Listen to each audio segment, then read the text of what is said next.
Hello दोस्तों, कैसे हैं आप सब लोग। Myself Bhavin sir from Sahas institute of commerce, your own personalize high tech digital classes for 11th 12th commerce, FY SY TY BCom CA and CS all level for offline smart classroom study program, online live virtual classes and साहस application recorded sessions।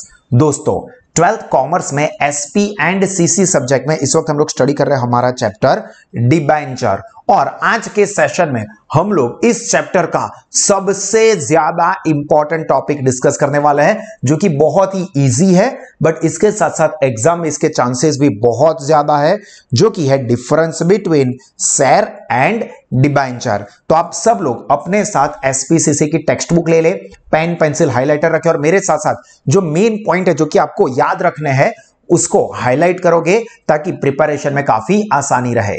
तो चलिए शुरू करते हैं। सबसे पहले तो फिर से एक बार हमारे टॉपिक का नाम क्या है, difference between share and debenture. देखो शेयर वाला भी पूरा चैप्टर हमने स्टडी कर लिया है, डिबेंचर वाला भी ये चैप्टर सारे टॉपिक्स हमने कवर किए हैं। अब उन दोनों में डिफरेंस क्या है, जो कि बहुत सारी बार हम लोगों ने ऑलरेडी ये चीजों को डिस्कस किया हुआ ही है।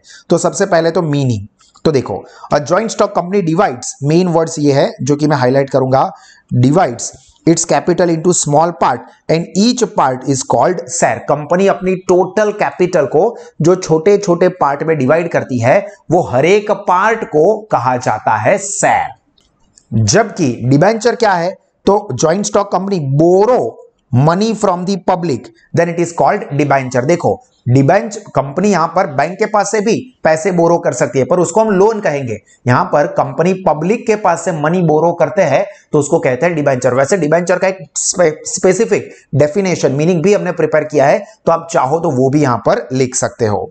उसके बाद कैपिटल या फंड, यहां पर ये किस तरह की कैपिटल या फंड कहलाएगा, तो ये भी हम लोग पढ़ चुके हैं कि कैपिटल जो होती है, सॉरी इक्विटी शेयर यानी कि शेयर जो होते हैं वो ओनर्स फंड या ओनर्स कैपिटल कहलाता है। जबकि डिबेंचर जो है वो बोरोड कैपिटल या बोरोड फंड या तो डेट फंड भी इसे कहा जाता है। तो बोरोड फंड या डेट फंड होता है डिबेंचर, या जबकि जो शेयर्स होते हैं वो होता है ओनर्स फंड। देन रिटर्न, तो उसके ऊपर जो रिटर्न मिलता है उसको क्या कहते हैं, तो company pays dividend on the debentures, जबकि company pays interest on the debenture. क्या है रिटर्न, या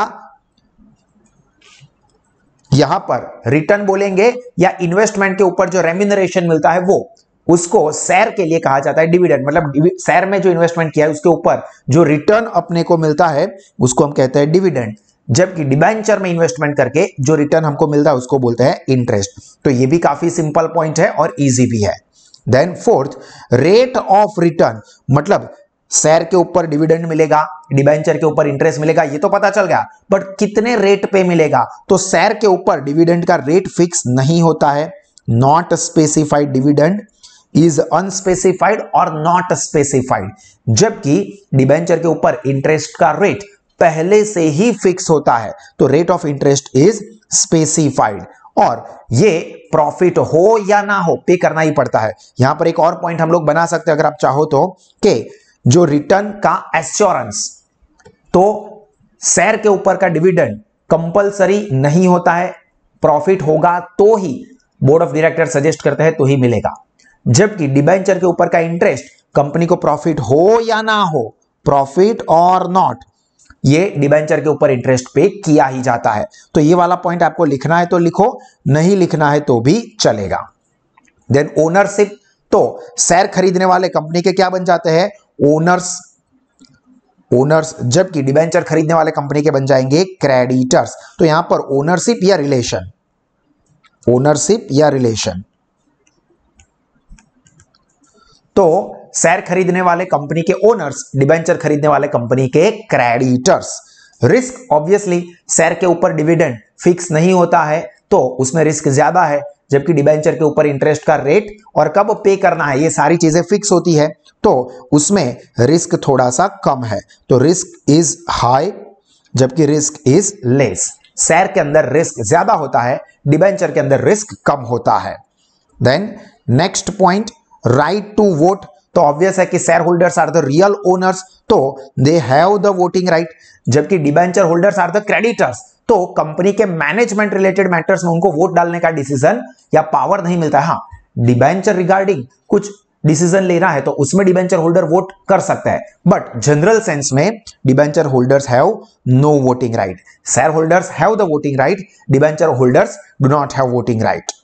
देन स्टैंप ड्यूटी, तो stamp duty on transfer of share is payable at the lesser rate, जो स्टैंप ड्यूटी का रेट होता है वो कंपैरेटिवली कम होता है, लेसर रेट, जबकि जो डिबेंचर है उसके ऊपर का स्टैंप ड्यूटी का रेट कंपैरेटिवली ज्यादा होता है, लेस हाई।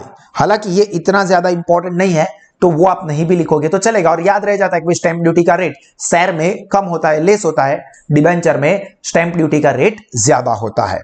रिडम्पशन, रिडम्पशन का मतलब होता है रिटर्न, वापस करना, ठीक है।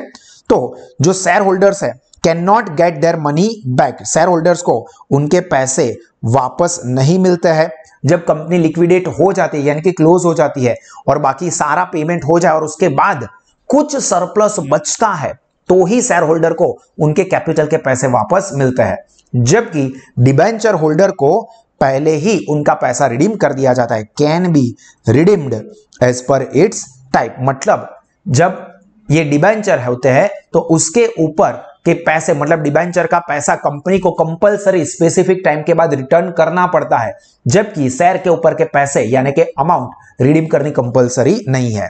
तो ये वाला पॉइंट भी आप नहीं लिखते हो तो भी चलेगा, अदरवाइज लिख भी सकते हो कि redemption in share, redemption is not compulsory, जबकि in case of debenture company must redeem यानी कि return the debenture amount within a specified time. Then charges on asset, मतलब मॉर्गेज करवाना, तो ऑब्वियस है कि शेयर इश्यू करने के लिए कंपनी को कोई असेट मॉर्गेज नहीं करनी पड़ती, मतलब कोई चार्ज असेट के ऊपर नहीं लगता है, जबकि डिबेंचर इश्यू करने के लिए कंपनी को अपनी असेट के ऊपर चार्ज क्रिएट करना पड़ सकता है, क्रिएट चार्ज ऑन असेट, जो कि फिक्स चार्ज भी हो सकता है या तो फ्लोटिंग चार्ज भी हो सकता है। तो मेन चीज क्या है, charges on asset is not created in case of share, whereas to issue the debenture charge on asset is created.